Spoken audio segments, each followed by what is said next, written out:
Today we are taking a look at the MX Keys Mini. There are two basic forms of this, either the MX Keys Mini, which I have right here, or you can go for the MX Keys S, which is like the full-sized version with also a numpad. Then you also get the choice of the regular version and the Mac-specific version. The only difference here, aside from the white box with the for Mac version, it's that it comes with a USB-C cable instead of a USB-A cable. And also a small little detail is that the FN and control keys are swapped around. And as Mac users, we are pretty much used to being limited, so the Mac only version comes only in this pale gray finish, which is quite unfortunate because most of us actually have space gray stuff, and Logitech offers a space gray version of this keyboard, but only in the regular variant. All of these keyboards work on all operating systems, so it doesn't really matter which one you choose. In the box, you get all the essentials that you need: the aforementioned cable, the keyboard itself, and also some paperwork that nobody will ever read. This is the stuff that comes with the Mac-specific version, as I mentioned, but with the regular one, you also get a bolt receiver with it. This is basically there to reduce latency, but don't worry, I have been only using the Bluetooth connection and there have been no issues at all. The main two selling points here on the MX Keys Mini, and especially compared to the Apple keyboard,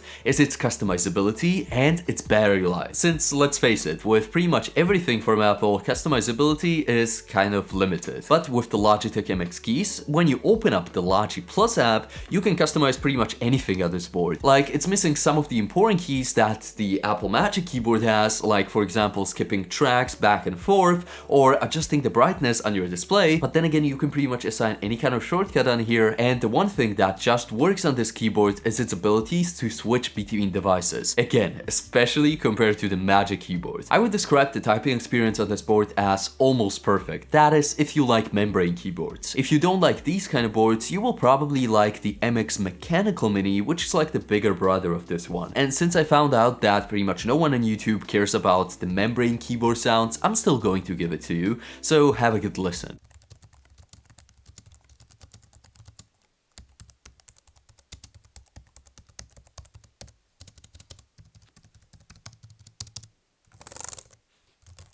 The main thing I love about the sound is that it's quiet, because with the MX Mechanical Mini it was just way too loud.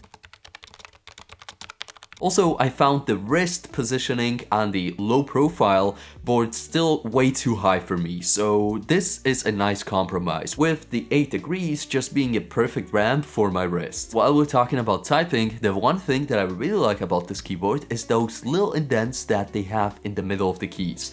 Like, this didn't sound like much when I was listening to some reviews and looking the keyboard up, but when you actually go like to a store and try to type on it, then you will notice that it's just nice and pleasant and really keeps your fingers in the middle of each key. And I think most people will really like the key travel distance on this keyboard, because it's just a tiny bit higher than the Apple ones, but still lower than the low profile mechanical ones. So this keyboard is kind of famous for its battery life, because with the backlighting on, which by the way turns on only if you have your hands near it, should last you about 15 days. But over the last 2 weeks that I have been using it, it only drained like 30% battery life. And if you decide that that isn't enough for you and you want even more, then you can turn off the backlighting completely and get all the way up to 5 months without charging. And you will probably forget where you even put the cable to this thing because, well, you never need to charge it. Also, I think the MX Keys Mini could actually get to like 1 year of battery life